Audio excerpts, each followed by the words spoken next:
Now I'm going to show you how to do the next part of the exercise, and that is to transform a new variable. And the first way to do it is to make some new dummy variables. You go into transform, create dummy variable, and we want to create a dummy variable on the different institutions. We'll just call it dummy institution. Then we press OK.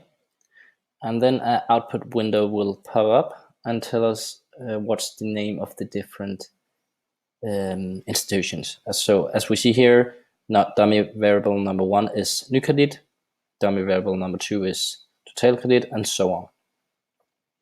After we've done that, we want to compute a new variable. And you go into transform, compute a variable, and then we'll call this variable correlation between NuCredit. The way to do it is to take the dummy variable NuCredit and multiply it with the name of the bank. So this variable. When you've done that, you will see that the new variable will be here, and you'll just do the same for the rest of the dummy variables. So the next, we'll just try again. So the next one is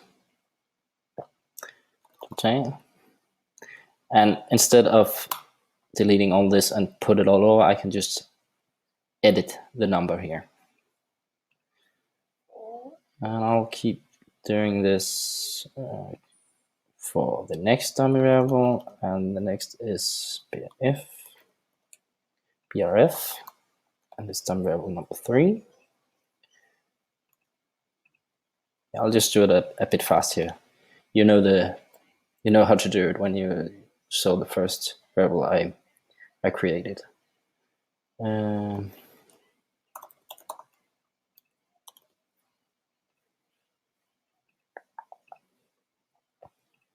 the last one. So now we created 5 more variables, as you see out here. We want to take these variables to change these variables again. And the way to do it is to go into transform and then choose this one, recode into same variables. Before we do that, we'll just check our Excel arc. You should have found out which institution has cooperation with which bank. And as you can see here, NuCredit is in cooperation with Jyske Bank and NuCredit Bank. We're going to use that information in SPSS now. So